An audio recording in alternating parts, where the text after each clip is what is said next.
प्रभाकर सिंह।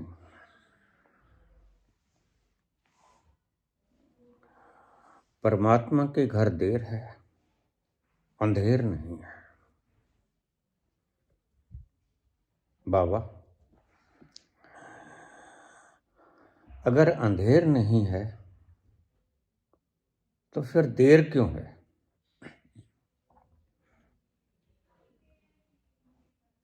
हम अक्सर ये शब्द कहते हैं, जस्टिस डिलेड, जस्टिस डिनाइड।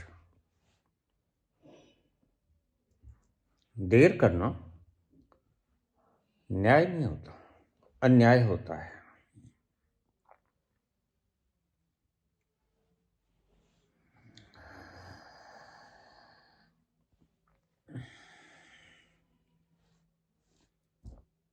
तुम कहते हो कि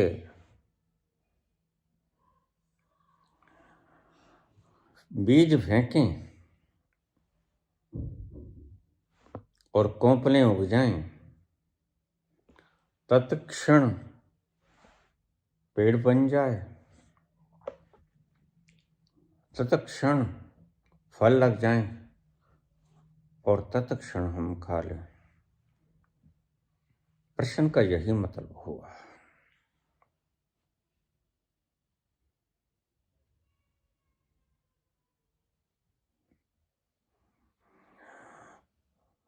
देर का मतलब अंधेर नहीं होता। प्रत्येक काम की प्रोसेसिंग पीरियड होती है। हम आज गेहूं बो देते हैं, धान बो देते हैं, जीरी, आम बो देते हैं। आज ही तो फल नहीं लगता, आज तो बोया है। धीरे धीरे रे मना, धीरे सब कुछ होए। माली सींचे सोघड़ा, ऋतु आए फल होए। क्या तुम यही चाहते हो? दूसरा सवाल भी इसी तरह का है, बाबा। क्या परमात्मा ऐसा विधान नहीं बना सकता कि इधर कर्म करे और उधर उसको तुरंत फल मिल जाए? करने को वो सब कुछ कर सकता है,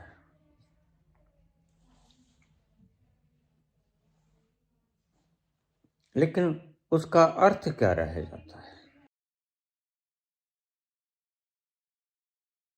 अगर तुम प्रोसेसिंग खा गए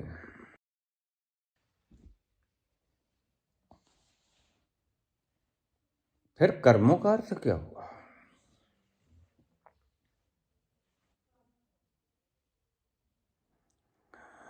हर चीज सुनियोजित ढंग से होती है और उसमें प्रोसेसिंग अनिवार्य है। जिसने कहा जस्टिस डिलेड, जस्टिस डिनाइड, उसका मतलब ये नहीं था कि आज ही तुम मुकदमा फाइल करो और आज ही अभी फैसला हो जाए। कुछ मसले ऐसे हो सकते हैं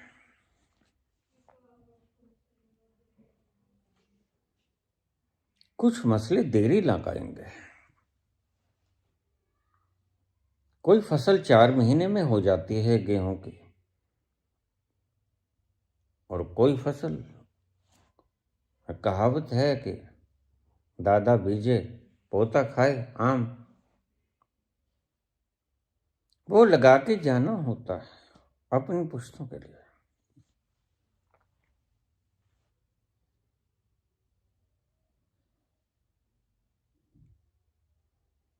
तुमने पूछा कि अगर अंधेर नहीं है तो क्या देर अंधेर नहीं होता? नहीं। Processing is not delay. Processing का वक्त देरी का वक्त नहीं होता। प्रोसेसिंग का वक्त प्रक्रिया के गुजरने का वक्त होता है, और वो प्रक्रिया लाजिम है। तुम चोट लग गई, अभी पट्टी करके आए, अभी उतार दोगे? तुमने ऑपरेट किया, अभी स्ट्रेचर से बाहर आए और अभी भागने लग जाओगे? तुम्हारी सोच तो कुछ इस तरह की ही कहती है। क्या बाबा ऐसा नहीं हो सकता? अरे भाई, उसके सिस्टम में क्या नहीं हो सकता, लेकिन तुम ज्यादा सियाने बनने की चेष्टा न करो। शायद से सियाणापन लख होवे तो एक कना चले ना, इसलिए तुम मुंह के बल गिरते हो। आनंद की छाया तक भी तुम्हें छू नहीं पाते, तरसते फिरते हो तुम।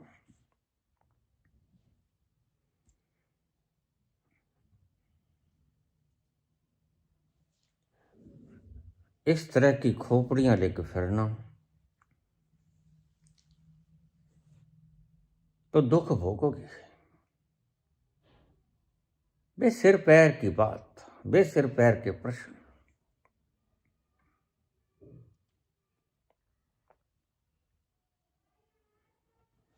अभी मैंने बीज बो दिया, प्रत्येक बीज का वक्त होता है।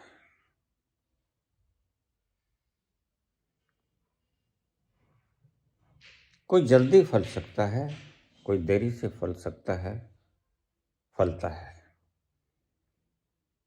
कर्म का बीज ऐसा बीज नहीं होता जो फले ना, बिल्कुल उपजाऊ होता है, फर्टाइल, फलेगा अवश्य। इसलिए सनातन ने कहा, आज नहीं तो अगले जन्म में फल जाएगा। बड़ा धैर्य है उसमें, और धैर्य देखना हो तो बीज में देखना। बीज से एक शिक्षा ले लेना, धैर्य। बीज गिरेगा, फूटेगा, दबेगा धरती में, धरती के गर्भ में जाएगा, पानी से सींचेगा, ऊपर की खोल हल्की होगी, फटेगी, भीतर से अंकुरित फलित होगा, और हल्का सा नन्हा सा पौधा निकलेगा। वह फलेगा और पौधा बाहर आएगा। धीरे धीरे धीरे धीरे वह छोटा वृक्ष बन जाएगा, बड़ा वृक्ष बनेगा, फिर फूल लगेंगे। ये प्रक्रियाएं हैं। ऑल आर प्रोसेसिंग्स, और प्रोसेसिंग में जो वक्त लगता है वह लगता है।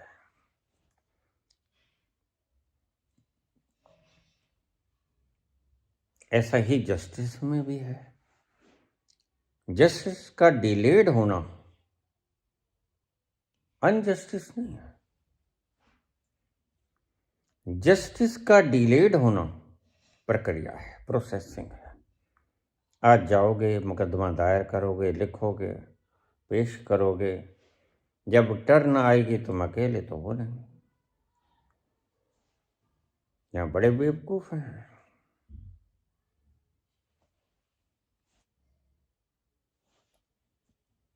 जो अपनी इमेज को बचाने के लिए न जाने क्या कुछ लगा देते हैं।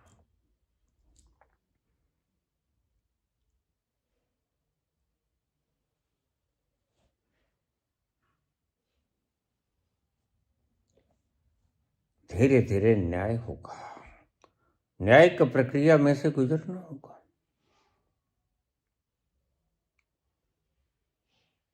ये भी खूब रही। आज ऐसा जमाना आ गया कि अगर कोई पाप करे तो उसकी छानबीन मत करो।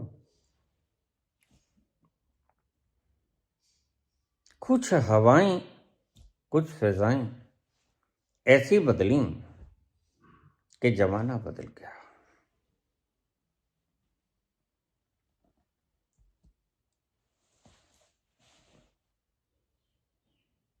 वो भी वक्त था जब कोई आह भरता था तो उसकी भी तफ्तीश होती थी, इसने आह क्यों भरे।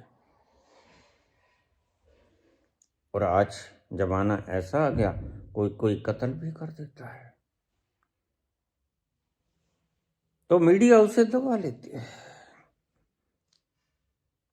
हम आह भी भरते हैं तो हो जाते हैं बदनाम, वो कत्ल भी करते हैं तो चर्चा नहीं होता।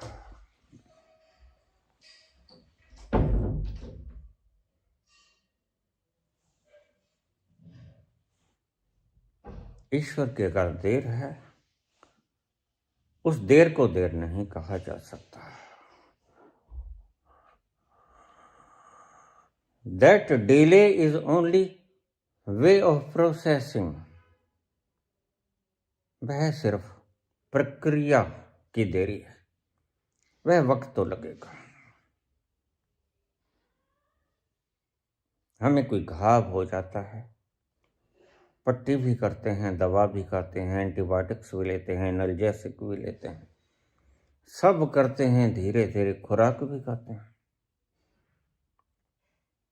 धीरे धीरे वो घाव भर जाता है और वैसा ही हो जाता है। और देखिए वैसा ही नहीं होता, तुम भूल जाते हो। वह घाव अपनी चोट का निशान छोड़ ही जाता है। बहुत से घाव ऐसे होते हैं, बहुत सी चोटें ऐसी होती हैं जिनके निशान तुम ता जिंदगी देख सकते हो, मरते दम तक। घाव भर गया भीतर से, बाहर से खरुंड आ गया, वो खरुंड भी हट गया। अब उस घाव के ऊपर हाथ लगाएं तो दर्द भी नहीं होता, सब ठीक, लेकिन वो घाव का निशान छूट गया।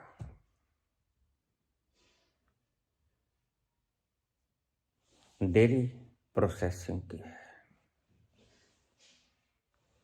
और प्रोसेसिंग की देरी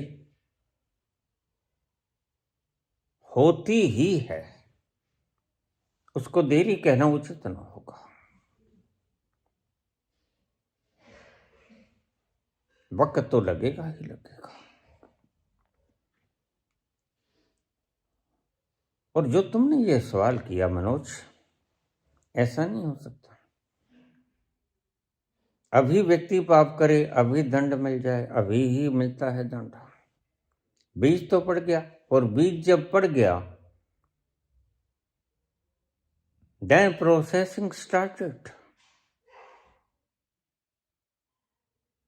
उसी वक्त प्रक्रिया शुरू हो जाती है। आपको पता नहीं हमारे भीतर अचेतन मन में कितने बीज फटे हुए हैं, कितने बीज अंडर प्रोसेसिंग गुजर रहे हैं, प्रक्रिया से गुजर रहे हैं,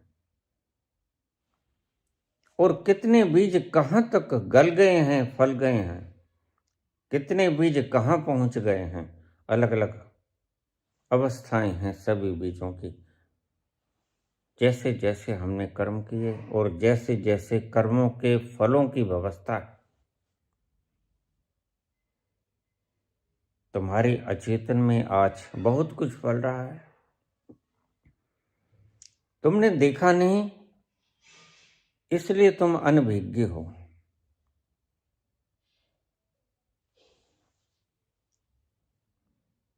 वर्ण प्रोसेसिंग तो उसी वक्त शुरू हो जाती है। इधर तुमने कर्म किया, उधर प्रोसेसिंग शुरू हो गई।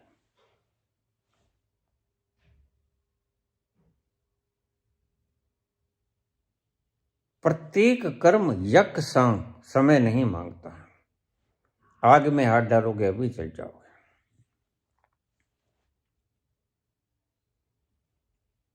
पानी में हाथ डालोगे अभी नहीं गलोगे, हाथ डाले ही रखोगे, डाले ही रखोगे, डाले ही रखोगे तो पानी गला देगा तुम्हें, बहुत वक्त लगेगा। हर चीज की प्रोसेसिंग की देरी है, वो देरी समय की, प्रोसेसिंग की है, परमात्मा के घर के ना।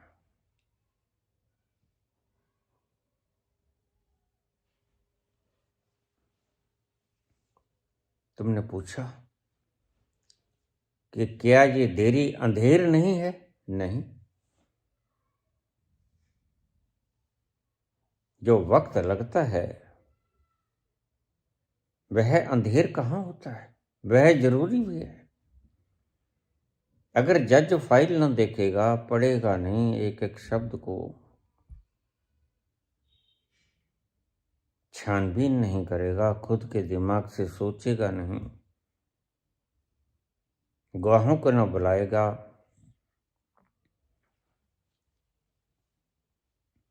सारी औपचारिकताएं जरूरी जो हैं वो पूरी न करेगा, तो फैसला कैसे सुनाएगा?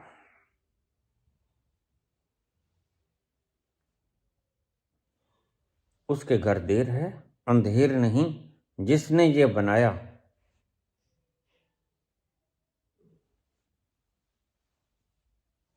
बिल्कुल ठीक बनाया, जरा भी गलती नहीं है।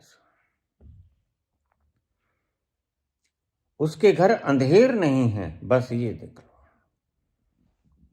देर की कोई बात नहीं, न्याय मिलना चाहिए और न्याय मिलता है। वो लोग कान खोल के सुन लें जो पाप और पुण्य इन दोनों में संलग्न हैं। मत सोचें कि हमें इसका दंड नहीं मिलेगा, या पुण्य करने वाले मत सोचें कि हमें इसका पुरस्कार नहीं मिलेगा। पुरस्कार भी मिलेगा, दंड भी मिलेगा। देरी स्वाभाविक है। देरी बीज को वृक्ष बनने में और फल लगने में जो होती है, उस वक्त की प्रक्रिया का नाम है देरी।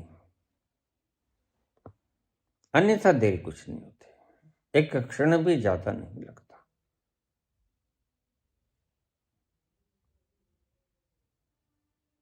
गौर से देखा जाए तो आदमी जन्मा, उसी दिन मरा, पक्का। जिस दिन जन्मा लिख लेना यह मर गया। बस 1 घंटे के बाद 1 घंटा मर जाएगा, 1 दिन के बाद 1 दिन मर जाएगा, और साल के बाद साल, और जब वक्त पूरा हो जाएगा तो सारा मर जाएगा।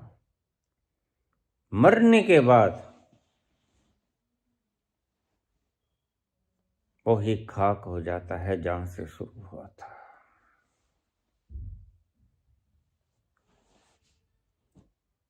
नहीं पुत्र, ऐसा नहीं। उसके घर देर है तो कारण से, अंधेर बिल्कुल नहीं। अंधेर तो भूल ही जाओ। देरी लगना स्वाभाविक। देरी लगेगी तो न्याय भी मिलेगा, और न्याय मिलने तक देरी होना स्वाभाविक है, लेकिन तुम धैर्य बनाए रखना। तुम धैर्य खो देते हो। धैर्य को खोना नहीं। वक्त लगता है, फैसला हो या न्याय, वक्त लगता है।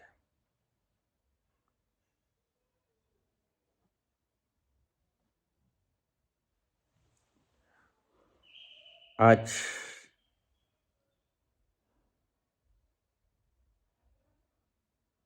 मनुष्य के दिमाग खराब कर दिए गए, कह लो मार्गदर्शकों के द्वारा, या कह लो उसकी स्वयं की सोच के द्वारा, कुछ भी कह लो।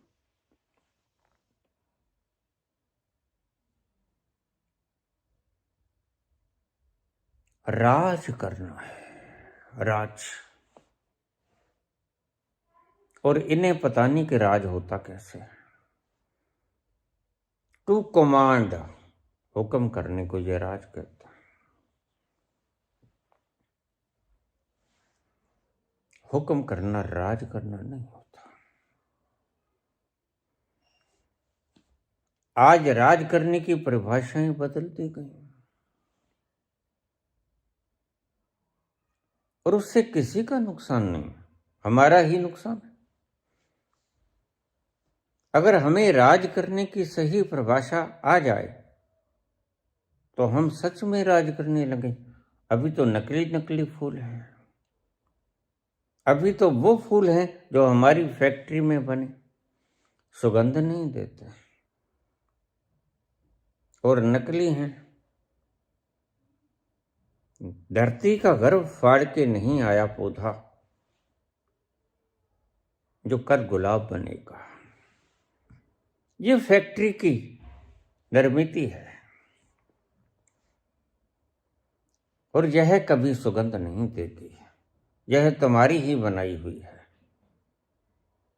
और आनंद वो चीज देती है जो प्रकृति की बनाई हुई हो, जो ईश्वर की बनाई हुई हो। तुम्हारे द्वारा बनाई गई चीजें बहुधा दुखद होती हैं। व्यक्ति सुखद चीजों का निर्माण कर नहीं सकता, असंभव है, उसके लिए मुश्किल है, परमात्मा के लिए मुश्किल है।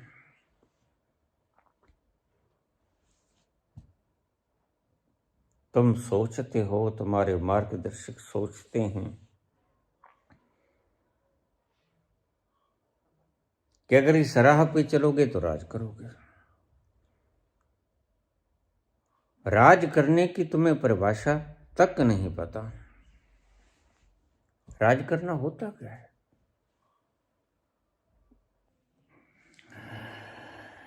सूक्ष्म से सवाल है कि राज करना होता क्या है बाबा।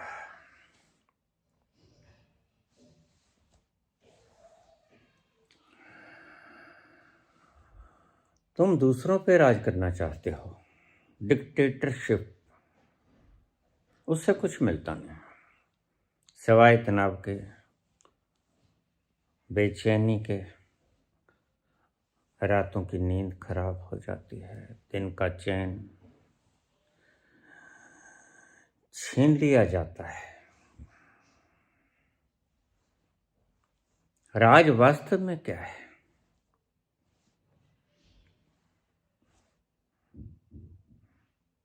जो तुम्हें मजा दे, जो तुम्हें उस आलम में ले जाए जहां शांति का आगोश है। चारों तरफ शांति ही शांति।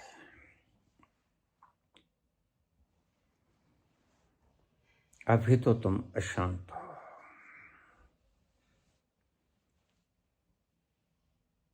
अभी तो चारों तरफ से गर्म लुओं के थपेड़े पड़ रहे हैं।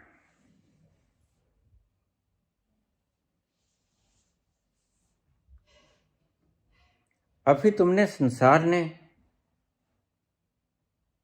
बड़ा कष्ट दिया है।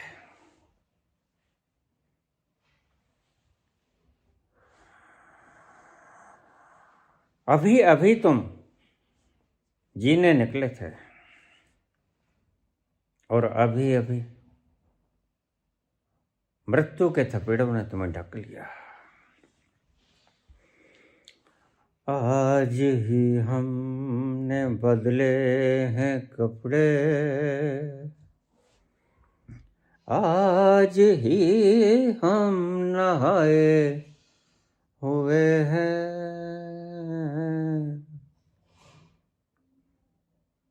आज ही हमने बदले हैं कपड़े, आज ही हम नहाए हुए हैं। जिस दिन जन्म होता है उसी पल से मृत्यु घेरना शुरू कर देते हैं।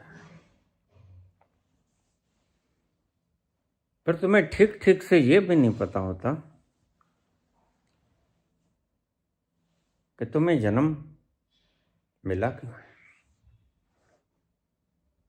कौन है जो तुम्हें जन्मा गया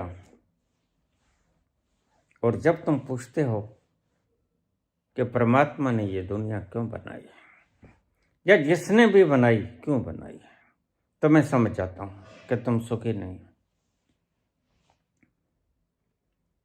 ये जिंदगी इतनी मजेदार है, इतनी रस और गरिमा से परिपूर्ण है कि जिसका व्याख्यान नहीं हो सकता। लेकिन माजरा ये है कि तुमने इस रस को पिया नहीं।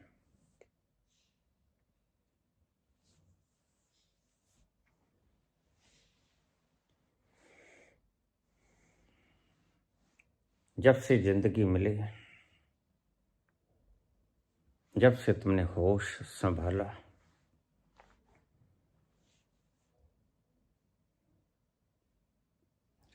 तब से तुम्हें जन्म देने वालों तक को पता नहीं कि ये सब क्या है माजरा, ये धंधा क्या है। और बड़े बड़े संत आए, बड़े बड़े फकीर आए, तथा कथित फकीर भी आए,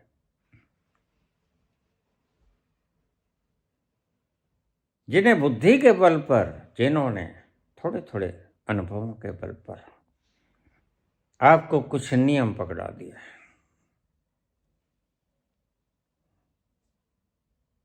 और तुम उसके पीछे चले। तुम जैनी हो गए, तुम बौद्धि हो गए, तुम हिंदू हो गए, तुम सिख ईसाई हो गए, पादरी हो गए, यहूदी हो गए, पता नहीं है तुम्हें ये सब है क्या। बस इस पता न होने का दुख तुम झेल रहे हो।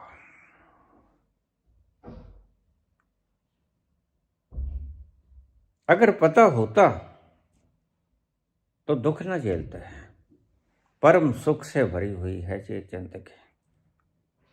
काश तुम्हें इसका पता चल जाए।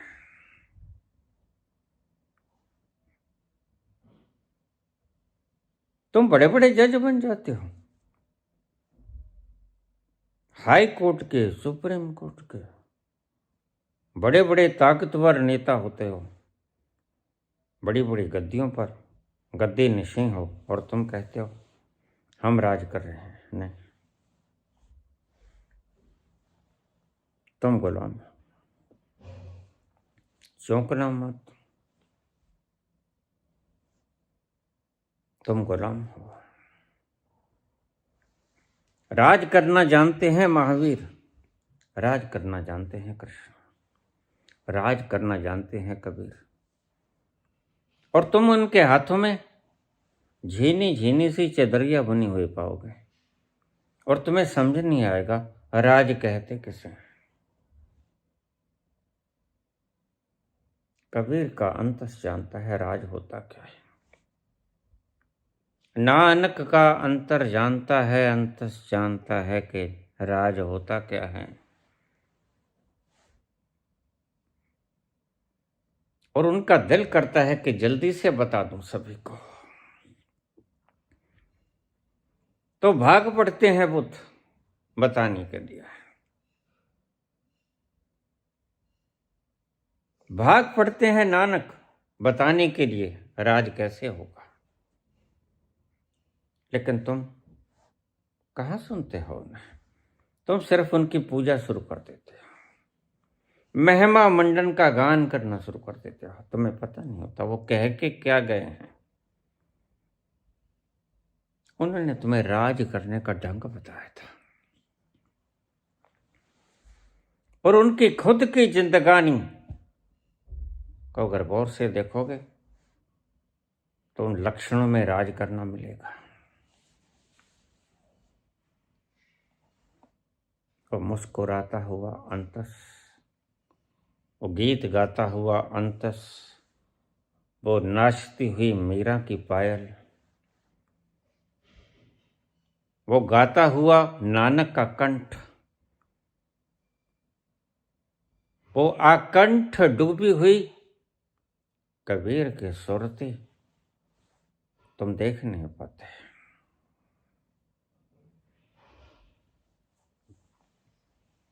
यही राज है।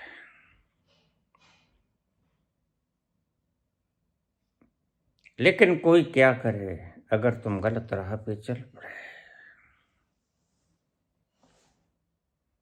तुम्हारी बुद्धि तुम्हें धोखा दे गई और तुम्हारे मार्गदर्शक तुम्हें धोखा दे गए। राज करने की परिभाषा जाननी हो तो महावीर से जानो।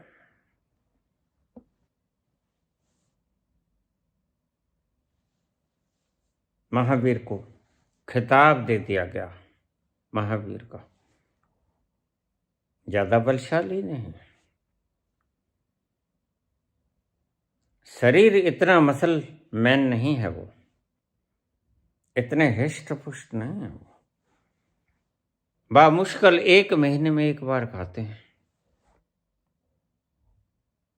समझ सकते हो कितने ताकतवर होंगे। लेकिन खिताब मिला महावीर का। क्यों मिला? तुम सिर्फ नारा लगाना जानते हो, जिंदाबाद मुर्दाबाद। महावीर का नाम तो वर्धमान था। जानकारों ने, समझदारों ने उनको खिताब दे दिया महावीर। महावीर वो क्यों है? क्योंकि वो राज करते हैं।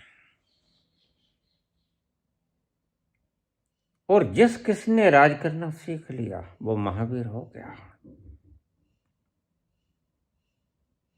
तो आओ हम सीख लें। आज थोड़ा वक्त बाकी है। राज करना होता क्या है? किस पे राज करना होता है? किसी पे राज नहीं करना होता।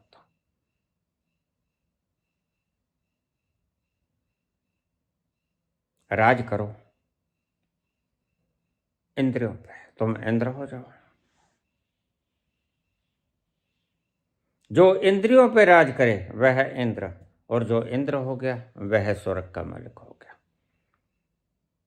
फिर उसके प्रभाव क्षेत्र में, उसके राज क्षेत्र में कल्प वृक्ष भी आएगा। जो मांगेगा वो मिल जाएगा, अभाव नहीं रहेगा, सब मिलेगा उसे। पीने को शराब मिलेगी, नृत्यांगनाएं नाचेंगी। ये शस्त्र बनाए आदमियों ने, इसलिए नृत्यांगनाएं नाचती हैं। चाहती तो स्त्रियां भी हैं, स्त्री मन भी चाहता है कि पुरुष नाचें, लेकिन क्या करें? स्त्री ने कोई शास्त्र निर्मित किया नहीं। सभी शास्त्र निर्मित किए पुरुष मन ने। इसलिए आपको स्वर्ग में अप्सराएं मिलेंगे, बलिष्ठ पुरुष नहीं मिलेंगे, हैवी वेट लिफ्टर नहीं मिलेंगे, strongest man of the world नहीं मिलेंगे, सुंदर खूबसूरत छोरे नहीं मिलेंगे। वहां नहीं मिलेगा आपको कोई नकुल।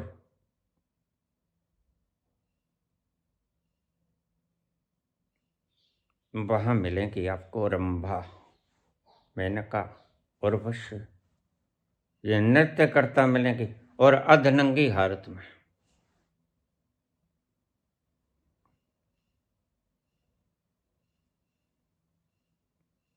और बस तुम्हारा भीतर का मन इस अधनंगी को उघाड़ देना चाहता है।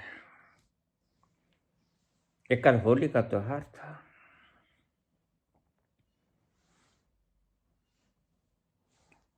मेरे पास कुछ मुमुक्षु आ गए, कल दीक्षा के लिए बुलाए थे। बाबा ये होली का मतलब क्या होता है? मैंने कहा कैथोसिस। सारे साल तुम हो हल्ला नहीं मचा सकते, और सनातन ने यह अद्भुत परंपरा खोजी। तुम सड़ते रहते हो भीतर। भाभी चाहती है देवर को कैसे पीटूं, खेलूं उसके साथ, लेकिन लोक लाज है, समाज भाभी कैसे आगोश में ले ले देवर को, चाहती है। तो सनातन बड़ा समझदार है, और देवर भी चाहता है कैसे लिपटूं भाभी के साथ। ऐसा मत करो, कौन देवर नहीं चाहता। अभी कवारा है,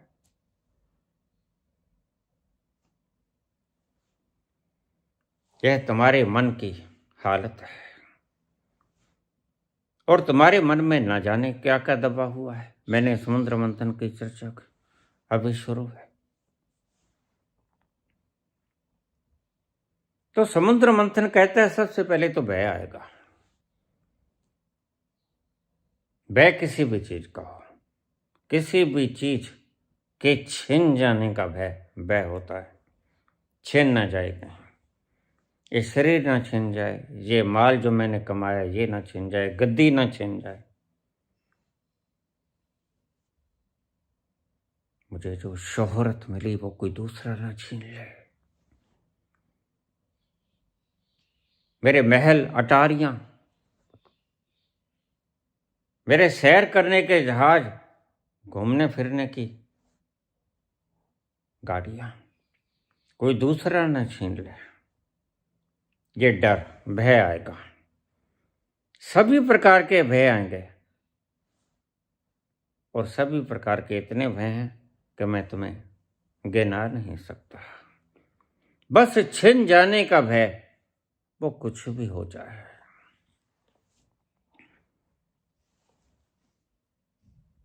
और सारा साल तुम निकाल नहीं सकते इनको। समाज के मापदंड ऐसे हैं, बड़े कठिन।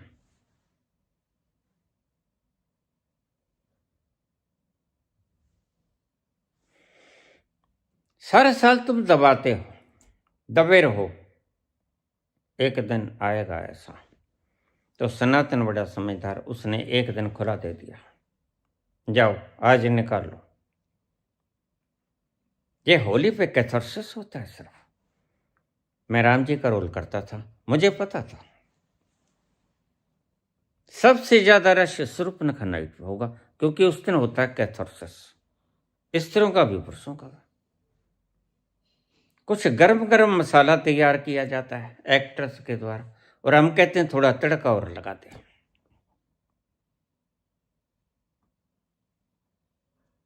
तो सारा कैथार्सिस हो जाता है एक नाइट में। फिर रोते चिल्लाते रहो, राम रोता रहता है, चिल्लाता रहता है, रावण ठहाके मारता रहता है, खूब अहंकार निकलते हैं। लेकिन एक नाइट होती है शूर्पणखा नाइट, वो मुझे पता है, उस दिन कैथार्सिस होते हैं, सबसे ज्यादा रश उस दिन होता है। वो नाइट अलवेली होती है, सारा स्टेडियम भरा होता है, सारी सीढ़ियां भरी होती हैं, और ऊपर तक लोग छत के ऊपर बैठे होते हैं। ये क्या है? समाज की दरिंदगी। समाज ने मौका नहीं दिया, समाज ने दबाया, और राज करना तुम्हें पता नहीं। फंस गए कसूते, कैथार्सिस करने नहीं देता समाज, राज करना तुम्हें नहीं आता। अब असली है तो चलो राज करना सिखाता हूं।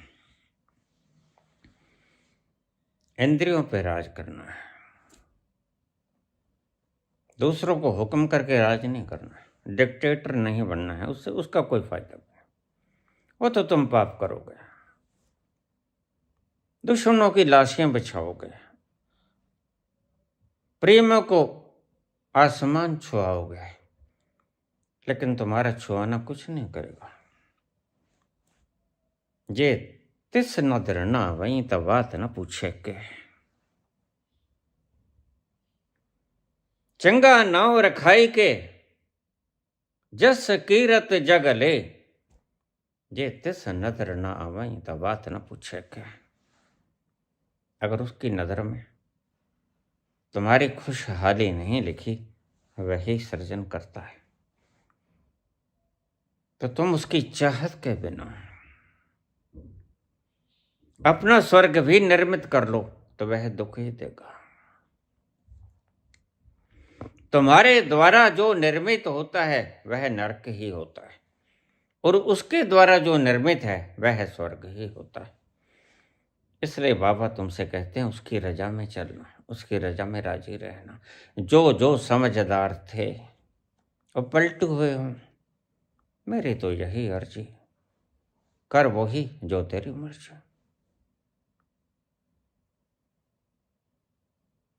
राज करना ये है, इंद्रियों पर राज करो। इंद्रियों पर राज करने का सलीका ना आया, दुनिया पे राज करने का बहाना बनाया। तुम अपने क्रोध तक को नहीं जीत पाते,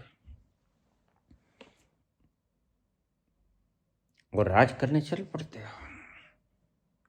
तुम जिसे राज कहते हो वह तो दुख का कारण है। आज नहीं कल पता चल जाएगा, यह तो आग थी जिससे हमने खिलवाड़ किया। यह तो आग थी, यह कुर्सी जो न्यायाधीश की कुर्सी थी उस वक्त नहीं पता होता। बाद में जब परिणाम भुगतता है आदमी तो पता चलता है ओ मैंने कितने गलती की। रातों जागा, कंपटीशन लड़े, इतनी जखाई मारी, मैं चोटियां बांध के रात को पढ़ता था, लेकिन उस महामहिम को मेरा इस तरह राज करना पसंद न आया। उसने मुझे सही राज करने का तरीका सिखा दिया। जे तिस नजर ना आवे तब बात न पूछे के, उसकी नजर में आ जाओ। इंद्रियां विकार खाती हैं, तुम काम वासना से ग्रसित हो जाते हो। क्रोध में तुम्हारी मुट्ठियां बिछने लग जाती हैं, दांत पीसने लग जाते हो, तुम कान लाल हो जाते हैं, तुम्हारे ओंठ फड़फड़ाने लगते हैं, और तुम क्रोध के भाव में बह जाते हो। एक पल का गुस्सा फिर तुम्हें पूरी जिंदगी सीखों के पीछे, लोहे की सीखों के पीछे बितानी पड़ती। पूछो इन तथाकथित संतों से जो गुरु बनने के इतने शौकीन थे। भेड़ों की भीड़ तो कहीं इकट्ठी कर लो, अपने भीतर की भीड़ को नियंत्रण करना बड़ा मुश्किल है। इसलिए महावीर महावीर कहलाए। उन्होंने इंद्रियों के विकारों के ऊपर राज किया। काम, क्रोध, लोभ, आज के जैन मुनियों की तरह वो नहीं थे कि पैसों को हाथ नहीं लगाएंगे। नहीं, भीतर से लोभ ना हो तो बाहर साम्राज्य में चाहे हीरे बिखरे पड़े हो, क्या फर्क पड़ता है। हीरे कोई बिच्छू है जो तुम्हें डसेंगे, सांप है, कोई विषधर है, बाहर पड़े रहे, तुम्हारे क्या लेते हैं। जब तुम सो जाते हो, जिस पलंग पे तुम सोए वह पलंग लकड़ी का है या सोने का पता चलता है। बस ऐसा ही ध्यान में नहीं पता चलता। तुम जमीन पे पड़े हो या तुम सोने के बेड पर पड़े हो, पलंग पे पड़े हो, नहीं पता चलता। और जैसी हालात नींद में होती है तुम्हारी, वैसी ही हालात होती है जब तुम प्रबुद्ध हो जाते हो। कदा निलिम्प निर्झरी निकुंज कोटरे बसन, विमुक्त दुर्मति सदा श्रेय समंजलि वहन, बिलोल लोल लोचनो ललाम भाल लगन कहा, शिवे ते मंत्र मुचरण कदा सुखी वहां में हम।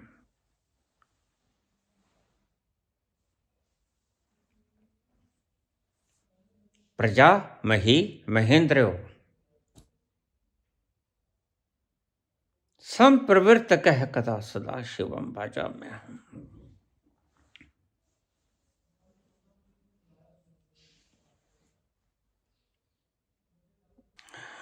दृश्यत विचित्र तल्पयोर भुजंग मुक्ति कसरजो प्रकृष्ट रतन लोष्ठ्यो सुहृद पक्ष पक्ष त्रिनार विंद चक्षुषो प्रजा मही महेंद्रो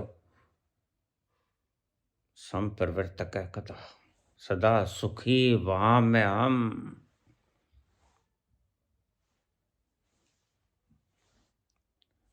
सोने की लंका का मालिक रावण कहता है मैं कब सुखी होऊंगा, अभी तो तुम चाहते हो कि सोने की लंका मेरे पास हो, मंदोदरी जैसी धर्मपत्नी मेरी हो, सुंदरतम स्त्रियों में से मंदोदरी थे। मैं राजा हूं, विशाल सेना का मालिक हूं, मन मर्जी करूं, ये तुम चाहते हो और इसी को तुम राज करना कहते हो। लेकिन रावण तो कुछ और कह रहा है। उसके पास सब है, पुष्पक विमान है, सब है उसके पास। वह भगवान से कहता है और भगवान से गलत नहीं कहा जाता, जो नहीं होता है वही मांगा जाता है। कदा सुखी वहां में हम, अभी नफरत का बीज है मेरे भीतर, हे शिव अभी नफरत का बीज है भीतर। त्रिशीत विचित्र तल्पी और भुजंग मुक्ति कसर जो, मोती और सांप के भीतर फर्क है विश्व में। रगिष्ठ रत्न लोष्ठ्यो सुहृद पक्ष पक्षियों, रत्नों का ढेर और माटी का ढेर लोष्ठ, इन दोनों में फर्क है। त्रिनार विंद चक्षुषो प्रजा मही महेंद्रो, अभी प्रजा और राजा इसमें फर्क है।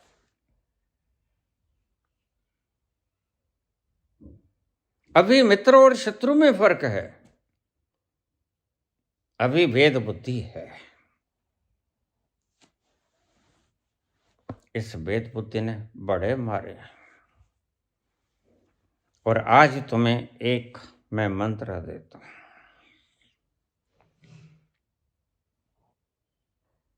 कोई भी मोटो जो तुम्हें भेद सिखाए वह तुम्हें दुख देगा, लिख लेना। कोई भी मोटो तुम्हें बड़े से बड़ा ऋषि भी क्यों ना दे दे, जो तुम्हें भेद में धकेल दे, भेद तुम्हें दुख देगा आखिर। वह ऋषि नहीं है, वह कोई भेदवादी राजनेता है।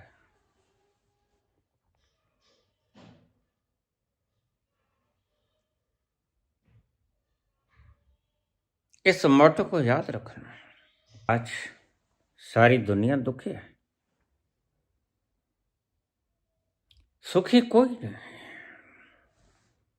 और पता नहीं कि दुखी हैं क्यों। बस यही कारण है, भेद बुद्धि के कारण दुखी है। कहीं ना कहीं तुम भेद कर रहे हो, यही दुख का कारण है। जो संत एकांत कुटिया में बैठा, निकुंज कोटरे वसन, वह अगर दुखी है तो कुछ न कुछ भेद पाले है भीतर, इसलिए दुखी है। प्रसंग लंबा हो जाएगा, अगर तुम कहोगे तो फिर व्याख्या इसकी गहरी कर दूंगा। दुख का मूल कारण है भेद। भेद चाहे किसी भी प्रकार का हो,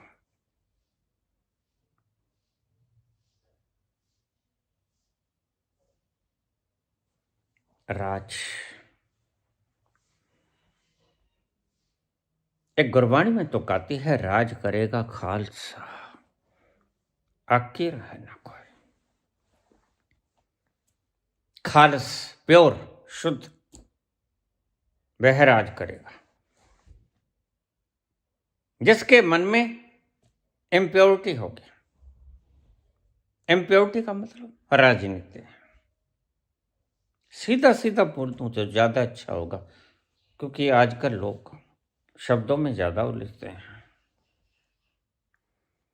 जिसके भीतर इम्प्योरिटी है, राजनीति है, वह सुखी नहीं होगा, पक्का लिखा लो। वह सुखी अपने आप को दिखाने की चेष्टा करेगा, सुखी होगा नहीं। वह सुखी कैसा होगा, मैं मंत्र बता देता हूं। राज करने की तुम्हें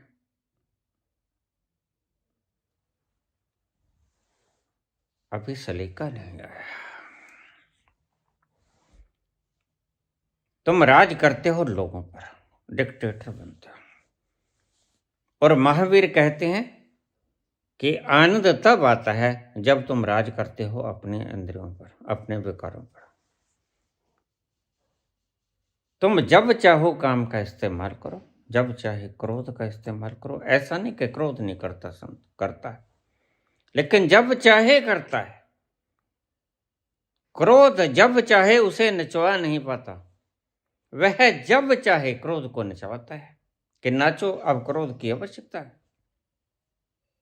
परशुराम ऐसा ही करते हैं, क्रोधी हैं, महाक्रोधी। 21 बार क्षत्रियों का वध कर देते हैं। ऐसी बात का प्रमाण है। और परशुराम अवतार कहलाते हैं। उन्होंने क्रोध का इस्तेमाल किया। और तुम्हें जानकर हैरानी होगी सनातन की गहराई को देखकर, कि प्रत्येक अवतार एक स्पेशलिटी लिए हुए है। किस चीज की? विकारों पर विजय के।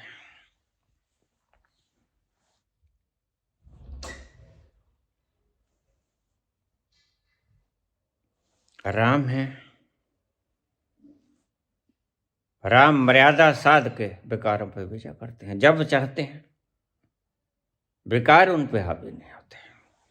14 साल वनवास काट लेते हैं, विकार नहीं आता। ऐसा नहीं कि मन में नहीं आता, मन में तो आएगा, पुरुष है। ऐसा नहीं कि स्त्री में विकार नहीं आता, विकार तो आएगा, चाहे सीता है, चाहे सती सावित्री है। ढकने की चेष्टा मत करो, मूर्ख मत बनो, या फिर नपुंसक हो गए। व्यर्थ की उल जलूल बातें करने का कोई अर्थ नहीं। कब तक छुपाओगे?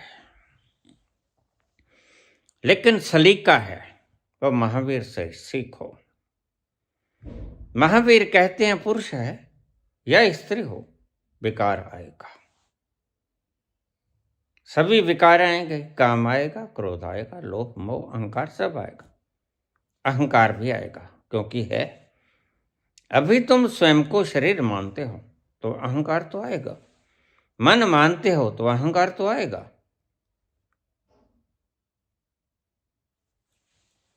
लेकिन इन विकारों को, इन विकारों से तुम काम लो, ये विकार तुमसे काम ना ले। बस रेप करने वाले में और अपने घर के बेड के ऊपर अंतरंग क्षणों में जाने वाले में यही फर्क है। रेप करने वाले पर काम हावी हो गया, काम ने उसे नचाया। और अपने घर के आसन पर वही काम करने वाला गृहस्थ कहलाता है, उसे कोई दंडित नहीं करता।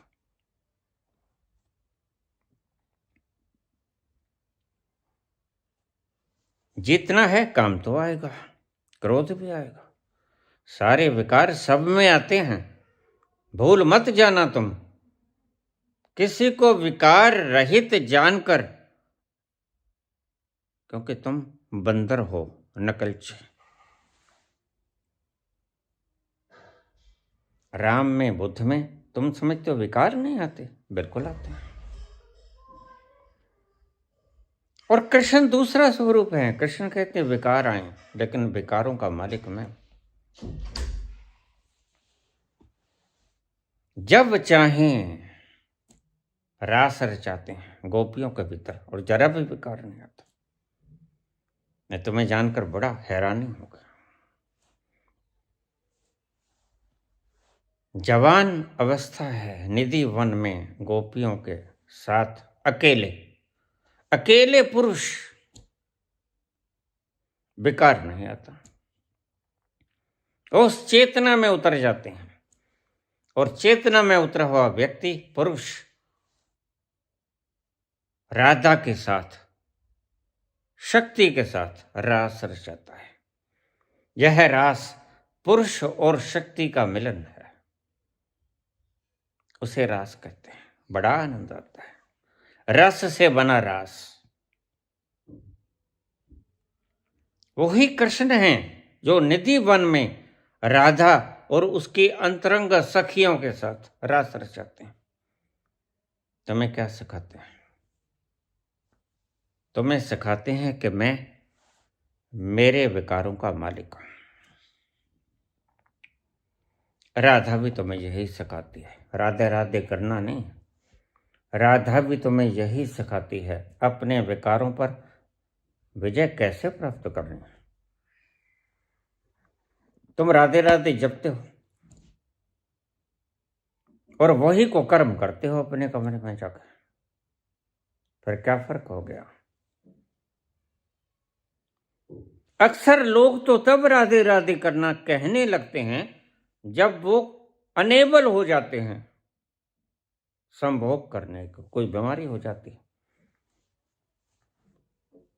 कोई अंग फेल हो जाते हैं, बनता ही नहीं स्पर्म, तो वह सिखाते हैं ब्रह्मचर्य का उपदेश।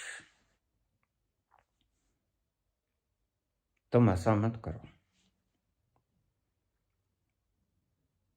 यह तो नपुंसकता है, पैदा ही नहीं हुआ, विकार उठेगा कैसे?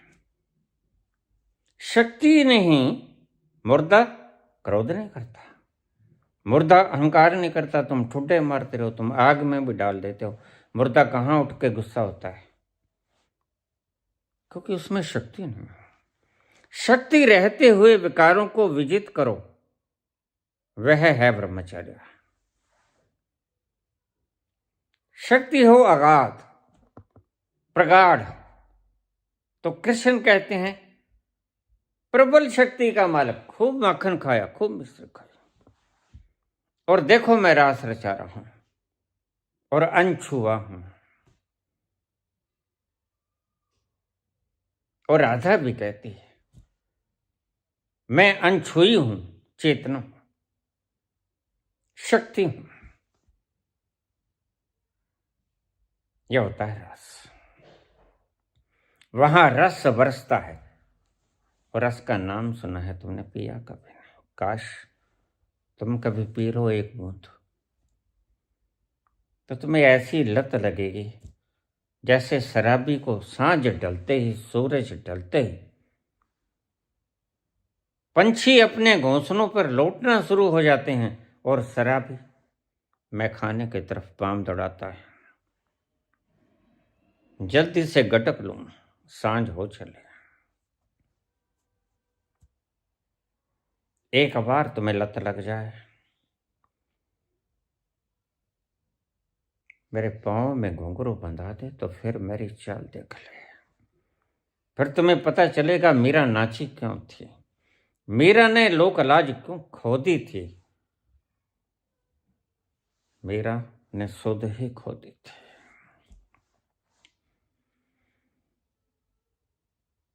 वह सांवरिया सुध को हर के ले गया था। तुम्हारे भीतर एक ऐसा तत्व है जो तुम्हारी सुधि बुद्धि को खो लेता है, उसके करीब आओ जरा। यह तो बड़ा अंधेरा है, थोड़ा मेरे करीब आओ। चिराग दिल के जलाओ, बहुत अंधेरा है।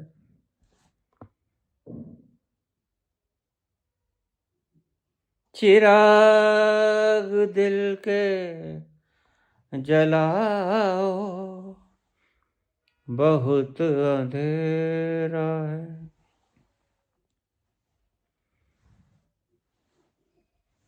कहीं से लौट के आओ, बहुत अंधेरा है। रस तुमने पिया नहीं, एक बूंद पी लो कभी, तो फिर तुम पाओगे लत लग गई।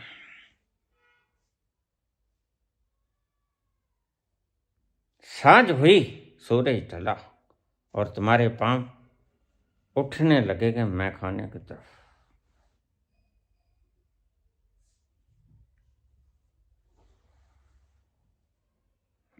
राम तुम्हें सिखाते हैं पुरुष होते हुए, सीता तुम्हें सिखाती है पुरुष स्त्री होते हुए।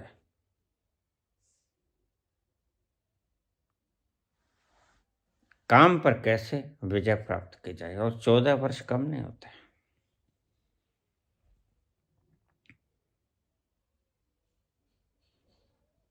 यह राम की मर्यादा है। बस बात तो सिर्फ एक है, ये इंद्र हो गए हैं, राम भी इंद्र हो गए हैं, कृष्ण भी इंद्र हो गए हैं। तुम जानकर बड़े हैरान हो। कृष्ण जाग के इस्तेमाल करते हैं वासना का। वासना उन्हें नहीं नचाती, वो नचाते हैं वासना को, खूब खुल के नचाते हैं। जैसे होली के दिन तुम रंग खेलते हो, रास रचाते हो। कृष्ण अपने ढंग से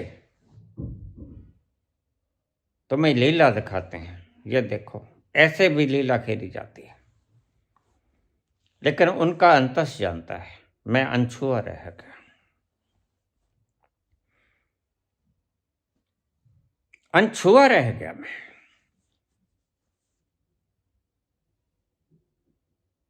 दुर्वासा कहते हैं मैं अनछुआ रह गया इस क्रोध से, शराब देता हूं लेकिन मैं अनछुआ हूं। जब प्रश्न पूछा था, साधारण छोटा सा जवाब दे दिया मैंने। सखियां कहने लगी तुम्हारा गुरु आया, हमें दर्शन कर लेने। तो तुम्हारा गुरु? खूब हंसी। कैसा होगा? उसने कहा देखा हो जाके, वो यमुना पार बैठे हैं कुटिया के। तो गोपियों ने खूब बढ़िया पकवान बनाए, मिष्ठान, और चल दी। लेकिन यमुना उफान पे है, राह नहीं देख रही, पुल के ऊपर से पानी बह रहा, पुल दिख नहीं रहा। कृष्ण के पास आई सखे, यह यमुना बड़ी उफान पे है, रास्ते का पता नहीं चलने देती कहाँ है। तो कृष्ण कहने लगे अच्छा तुम ऐसे करो प्रिय, तुम यमुना से बोल दो माता, अगर हमारे प्रेमी कृष्ण बाल ब्रह्मचारी हैं तो रास्ता दे दे, तू उफान को घटा ले, पुल दिखा दे कहाँ है, हम चले जाएं। कृष्ण के गुरु से मिलने जाना है, हमारे प्रिय के गुरु से मिलने जाना है।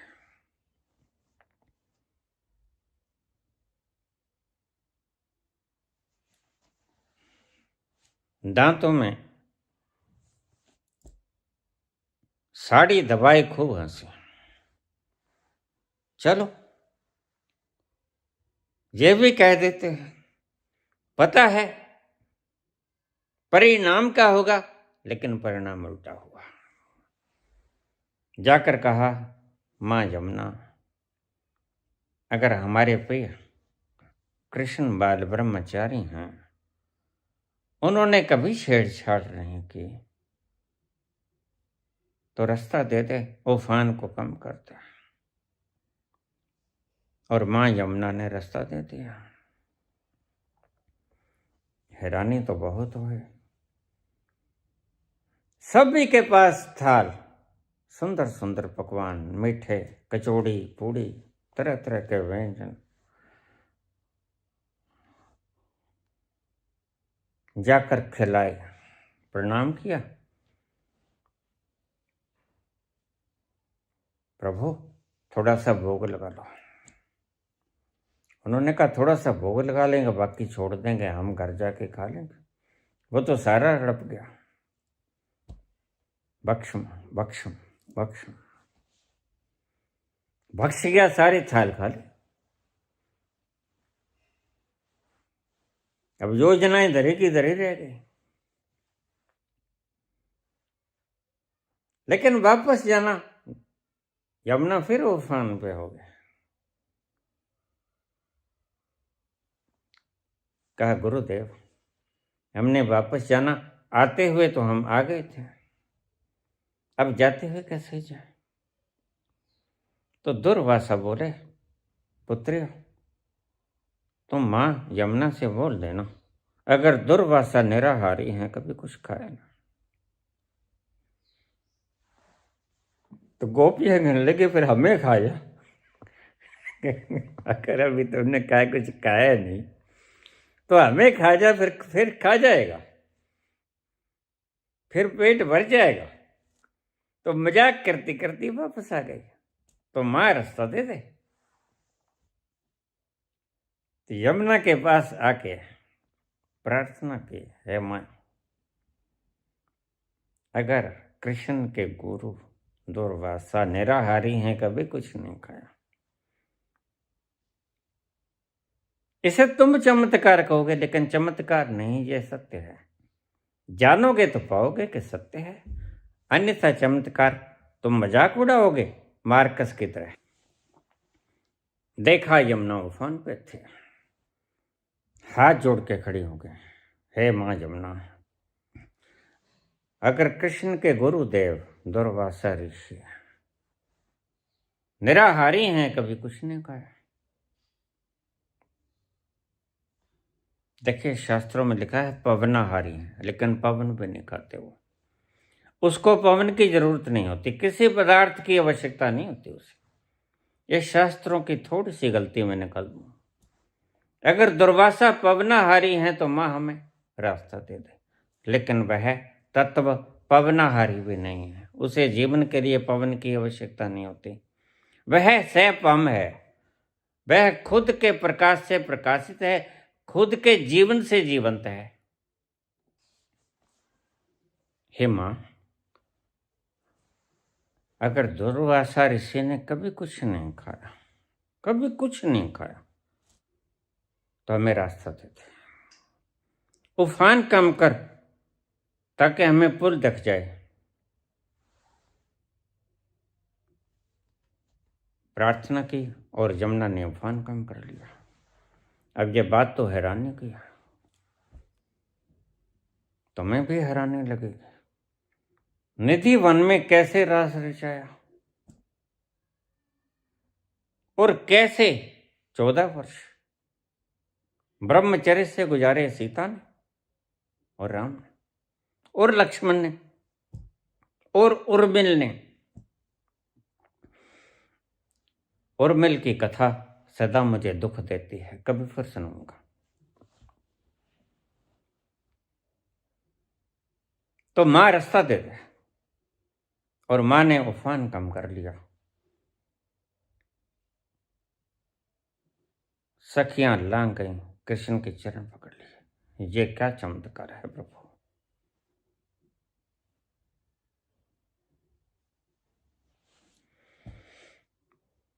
बस यही सिखाना चाहते हैं तुम्हें अवतार। महाक्रोधी होते हुए भी परशुराम 21 बार क्षत्रियों का वध करते, सारी धरती खाली कर देते क्षत्रियों से, और हैं अवतार, हैं बड़े शांत, हैं ब्राह्मण, ब्रह्म के अणु हैं, बड़े शांत हैं, बड़े गंभीर हैं, वध कर देते हैं सारे क्षत्रियों का 21 बार। बस यही सिखाते हैं परशुराम के क्रोध को कैसे नचाओ। क्रोध के हाथों में नाचो ना, क्रोध को तुम नचाओ। कृष्ण कहते हैं काम को तुम नचाओ। वो करके दिखाते हैं, भोग के दिखाते हैं। और राम और बुद्ध को भी अवतार मानना पड़ा, सनातन को नवम अवतार। वो सिखाते हैं कि तुम कैसे काम को कंट्रोल में रखो।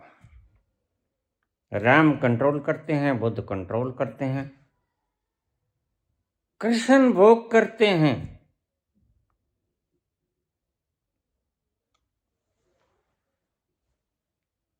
दुर्वासा भोग करते हैं।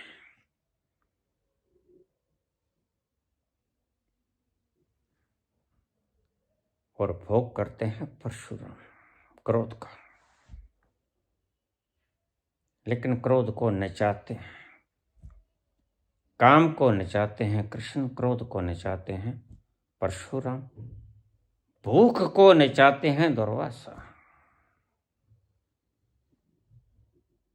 और कंट्रोल में करते हैं राम काम को और बुद्ध काम को। इसलिए राम को 12 कला संपूर्ण कहा गया, 4 कलाएं कम है, क्योंकि कंट्रोल करना आया, सिर्फ भोगने में साक्षी रहना नहीं आया। भोग के वक्त पिघल जाएंगे, जीने का सलीका थोड़ा कम है। अवतार कृष्ण से ज्यादा नहीं है, कृष्ण पूर्ण अवतार है, उसमें थोड़ी कमी है। 4 कलाएं कम है राम में, है बड़े प्यारे, दुख भोगते हैं इतने कष्ट, लेकिन 4 कलाएं फिर भी कम है। कृष्ण मजे लेते हैं, फिर भी 16 कला संपूर्ण है। शरद पूर्णिमा की वो रात, निधि वन में कृष्ण महारास रचाते हैं गोपियों के संग। और देखिए उस वक्त का समाज, कोई नहीं रोकता अपनी स्त्रियों को। आज तुम्हारा समाज कहाँ है? चोरी छुपे जाना पड़ता है, लायंस क्लब में बत्ती गुल करनी पड़ती है, फिर जफ्फियां डालनी पड़ती। तुम ऐसा मत करो।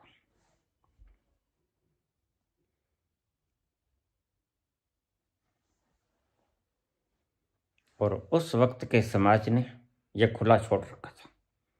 वक्त वक्त पे समाजों ने कुछ बंधन बनाए, कुछ खोल दिए गए। यह आंख मचोने का खेल है, चलता रहा है, चलता रहेगा। किसी व्यक्ति को ऐसा मत कहा करो कि तुम ऐसे थे, नहीं, गलत हो जाओगे तुम, क्योंकि व्यक्ति सदा बदलता है, रोज बदलता है। अगर तुम वाल्मीकि को कहोगे कि हम जानते हैं तुम वही डाकू हो जो डाके मारते थे रत्नाकर के रूप में, लेकिन गलत हो तुम। गंगा का वो पानी निकल लिया और समुद्र में मिल लिया, जिसे तुमने देखा। आज गंगा का पानी नया है, आज वाल्मीकि नए हैं, बदल गए हैं, ट्रांसफॉर्मेशन हो गया है। किसी व्यक्ति को उसके अतीत से मत पहचानो, वर्तमान से ही पहचानना सीखो। मैं अक्सर लोगों को कहते हुए सुनता हूं, मैं जानता हूं तुम्हें, तुम कौन हो? नहीं, तुम नहीं जानते। एक पल में बंटाधार हो जाता है, एक पल में वो घटना घट जाती है जैसे तुम कहते हो संबोधि। और घट गए रत्नाकर में, हो गया वाल्मीकि। उल्टा नाम जपे ते जाना, वाल्मीकि वह ब्रह्म समाना। और वही अंगुली माल जो 999 उंगलियां सिर काट के अपने गले में डाल देता, 1000वीं अंगुल पूरी नहीं कर पाया, बदल जाता है और ब्राह्मण हो जाता है। तुम अगर कहो मैं तुम्हें जानता हूं, तुम कैसे ब्राह्मण? तुम तो दुष्ट हो, तुम तो हत्यारे हो। हाँ थे, लेकिन वो गंगा गई, गंगा का पानी समुद्र में गया। अब ये नई गंगा है, तरोताजा पानी है।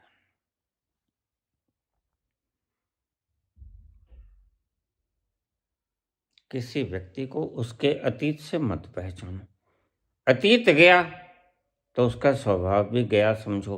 कभी भी बदल सकता है, कोई भी बदल सकता है। तुम अपने भीतर अतुल संपदा लिए चल रहे हो हर वक्त। तुम आनंद का सागर हो। न जाने किस दिन पहचान में आ जाए, किस घड़ी पहचान में आ जाए, किस पल पहचान में आ जाए, उसी वक्त तुम बदल जाओगे। विकारों को भोग कर जीतो, फिर तुम राज करोगे। और विकारों को कंट्रोल करके जीतो तो भी तुम राज करोगे। लेकिन पहला तरीका बड़ा बढ़िया है, शुभ है। वह कृष्ण करते हैं, वह दुर्वासा करते हैं। इसलिए दुर्वासा कृष्ण के गुरु हैं। ऐसे ही कृष्ण किसी ऐरे गैरे को गुरु नहीं बनाते। वह भोगते हैं, और भोगते हैं कृष्ण से बढ़िया भोगते हैं।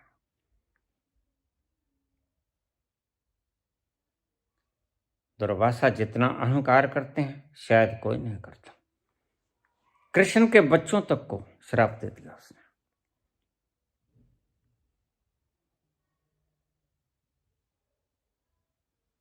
अहंकार को जीता, क्रोध को जीता, काम को जीता, लोभ को जीता। रावण ने लोभ को जीत लिया एक प्रकार से। ये कथा बड़ी गहरी है, फिर सुनाऊंगा आपको कभी। वक्त आएगा तो वीडियो बड़ी लंबी हो जाती है। अब 1.5 घंटे की वीडियो हो गई। भोग के जीतो,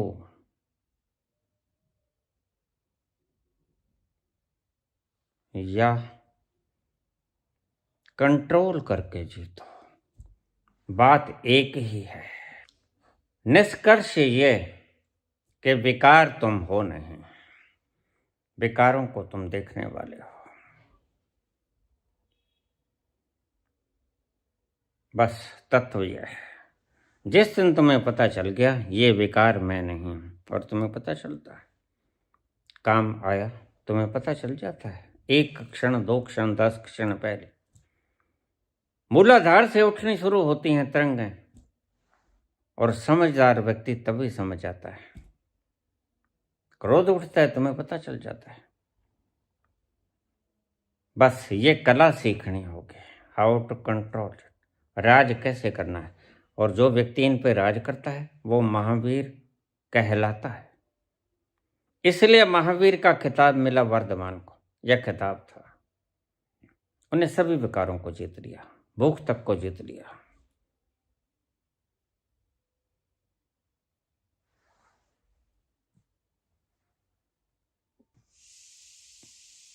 शक्ति को बाहर मत फेंको, और अगर शक्ति बाहर फेंक जाए तो तुम जानो यह शक्ति शरीर की थी। साफ साफ दिखे तुम्हें, कृष्ण देख पाते हैं, राम फेंकते ही नहीं। अपनी अपनी कलाएं, परशुराम फेंक देते हैं, लेकिन देखते हैं, जानते हैं क्रोध में नहीं।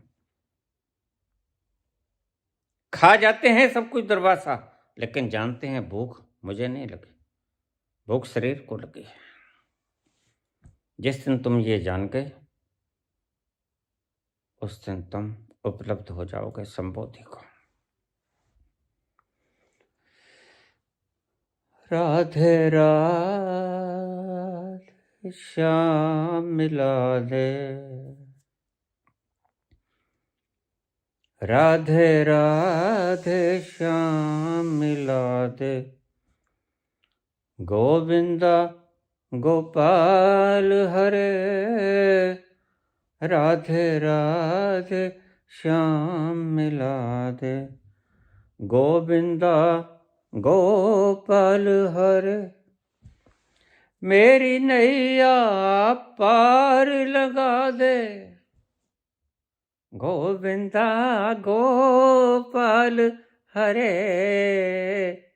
राधे राधे श्याम मिला दे, राधे राधे श्याम मिला दे, गोविंदा गोपाल हरे। राधे राधे श्याम मिला दे, गोविंदा गोपाल हरे। ओ धन्यवाद।